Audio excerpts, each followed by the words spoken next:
At Mobile World Congress 2019, MEF and Cellusys hosted a panel session to explore the opportunity presented by the mobile Internet of Things. The session was moderated by MEF's features editor Tim Green, and the panel comprised speakers from Tata Communications, Rocco Strategy, JT Global and Cellusys. We joined the conversation as the panel was exploring the security implications of connecting millions of devices.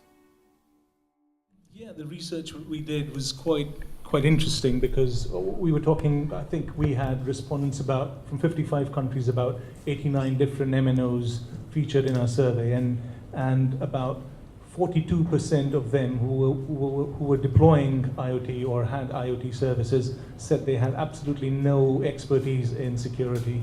And another 32% said they had some, but it wasn't quite where they needed to be. And there's a huge gap in terms of the expertise that MNOs currently have in terms of security and what is actually required. Because right now, when you look at MNOs, what they offer, you've got a handset, and we understand, the MNOs understand that really well. They understand the use case, they understand everything, and they know what security needs to go in. And you know, technology, every little piece of technology can be used to make sure that handset is made secure, whatever is available. Some of it from the manufacturer side in the handset, and some of that from the network side. The problem with IoT is you have to keep the device cost really, really low. So it has to have features in there which are absolutely necessary. You have to keep the battery life really, really long. So you can't have it processing stuff and doing lots of stuff in there, which means most of the times the technology that you will work with will be LPWA kind of stuff, which means the bandwidth on that is really small. So for example, Sigfox, you can have an upload rate of only about 100 bits per second. And if you wanted to basically, you've deployed something which has to be there for 10 years, but once you've done it, you cannot have an update done to the firmware because the device is not capable of taking it.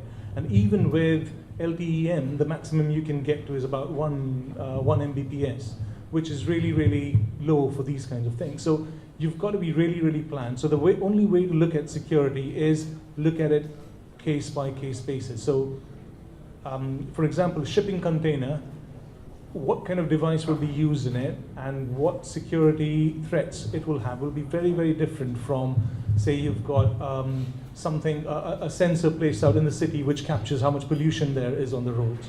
The threats to these two are completely different. The technologies that they will use are completely different. For example, you know, a shipping container, people might want to track it to know where is it going, because you can actually steal it. You want to take over that and spoof the container and send completely different wrong GPS information. Whereas a sensor which is there on the road, hardly anybody's interested in, unless you're a competitor and you'll probably, all you want to do is have a denial of service attack so that probably you can get the contract. But the one thing is for sure, the minute that you are successful in what you're doing, there will be lots more people trying to hack into it and trying to take advantage of it.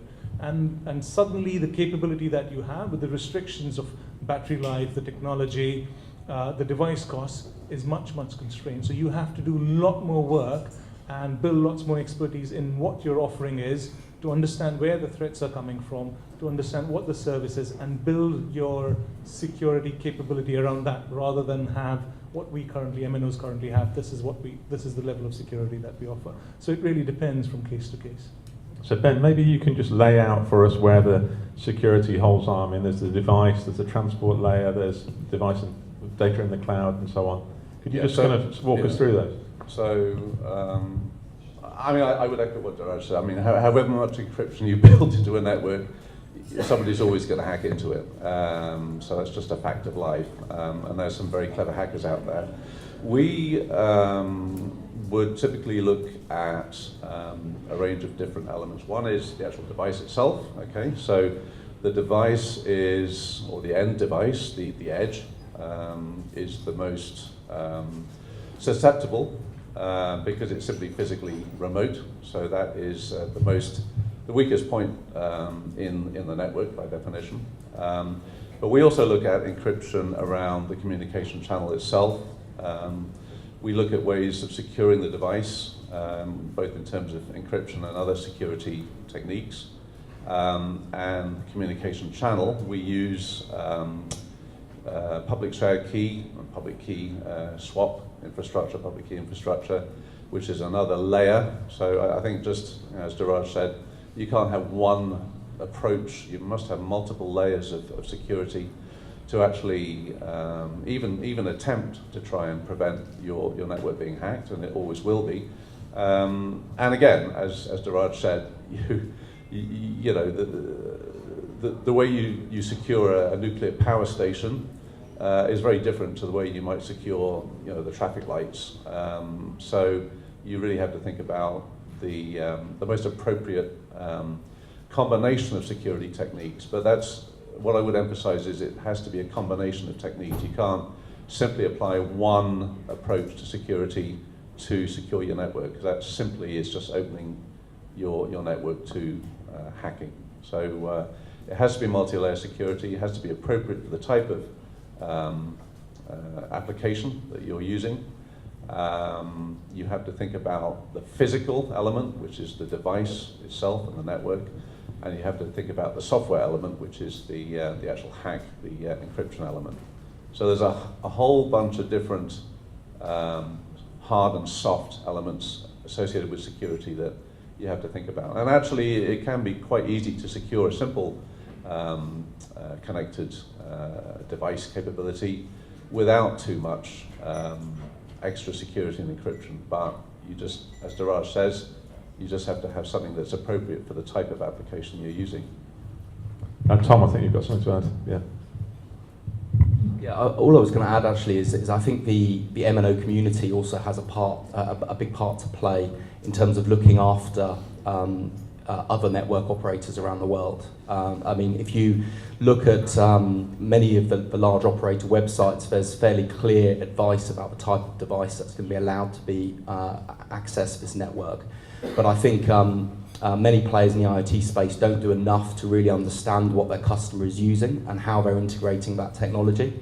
And it starts with us actually. We need to take better care of our networks by really forcing our partners and our partners' partners to be very transparent about use cases and also the technology that they're using to make sure it is accredited and secure. Stephen, I said we're in the early days of the IoT, but are we already, and a lot of these security threats are kind of theoretical, but are we seeing actual attacks now, and where are they coming from? I think we are actually seeing quite a lot. Look, I mean, there's one thing about the IoT world, telco world. We have to be very honest with each other in where these attacks are actually happening. I don't think people are reporting what's happening. We certainly see, the SIM, the network. We see all this, these threats happening on our current networks already.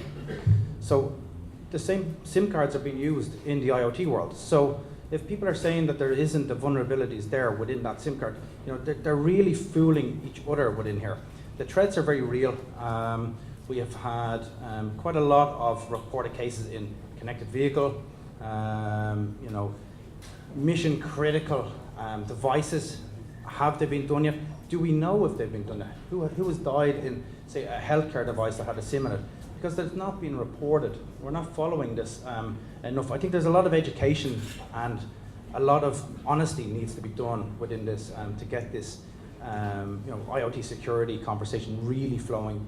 But yeah, there is definitely stuff happening out there. And what's motivating it? Is it financial gain? Is it sabotage? Is it mischief? I mean, what? It's a bit of everything, but the real focus or real drive is that it can be done. So devices are extremely vulnerable. The amount of people that have standard passwords that haven't been reset after they receive a device, it's crazy. The most basic part of security. Once you get that vulnerability, what are you looking for? Are you doing denial of service? Are you tracking the device? Are you stealing the information? Or are you just using this as a different loophole to get into the rest of the network? It's like you said earlier on, do we want to bring down an electrical company? Do we want to, whatever the espionage can actually happen. And we're seeing quite a lot of clever attacks in all the IoT world, all the IT world, all the connected devices out there. We're seeing, voice being recorded on phones. We're seeing emails being stolen. These are the same SIM cards that are put into devices. There's no different in what it is. The form factor might be different, but it's going onto these networks. So yeah, it's definitely a major concern out there, and we're certainly looking at that. We have the idea and the support, and the product to actually do this. So being mission critical, having security on it, that's obviously what we want to look at, and we have the product there. Yeah, I mean, I think about 18 months ago there was an attack on a nuclear power station, on a nuclear power station in Ukraine, not Chernobyl, but another one. That was detected, but quite frankly, if a terrorist organization decided to do something unpleasant, that's an example. They could simply hack into the safety systems of a nuclear power station, shut down the coolant, and then that would be another Chernobyl. So that's an example of the type of attack that has taken place, not could potentially take place, that has taken place. I hope we've cheered you all up. Do we have any questions? Because we've got a few minutes. Question down the front. Can you shout and I'll repeat it? Hi, thanks for Josh from online. MEF member. Are there any standards? Hi, Frank Joshi from Envine, MEF member. Are there any standards being created for the identity of things rather than the Internet of Things? Because one of the challenges we have, in our everyday lives is the identity of the individual. Actually, we should also be looking at the identity of things so that we can actually bind those identities of things to an individual or a role. Okay. Who wants to take that? Yeah, I think it's a really good point, and the GSMA obviously created Mobile Connect a few years ago, which is primarily focused on the consumer network. So how can I authenticate that an individual is who they say they are by using that mobile phone? I think that mobile data is a fantastic source, actually, of being able to authenticate that a device or a person is who they say they are. But to do that, we need to create some products and solutions that are focused on the IoT world, because right now all of the focus, from what I can see, is more around the consumer. How do you authenticate an individual? So I think it's a really good question, and I don't quite right now. I don't see the sort of GSMA standards or solution being created to target the IoT market. GSMA have been working on something, so they have issued these guidelines, which probably are not to the level they need to be, but there's a document called, I think, CA04 and CA08, if I'm not wrong, but I can definitely find that out for you, which looks at all these things. And the problem is, again, it depends on what technology that you're using on the device because each technology, each LPWA specifically technology, if it's licensed or unlicensed, will have different capability to deal with that. But there are certain guidelines which do exist, but not quite to the detail where they need to be, probably. Okay, any more before we wind up? Cool, all right. Yeah, all right. So thank you so much for listening. It's been it's a fascinating topic. I hope the prospect of the nuclear zombie apocalypse inspired by the IoT hasn't frightened you too much. You can all go back to your drinking now. I'd like to thank the panel and thank you for listening, and enjoy the rest of the week. Thank you.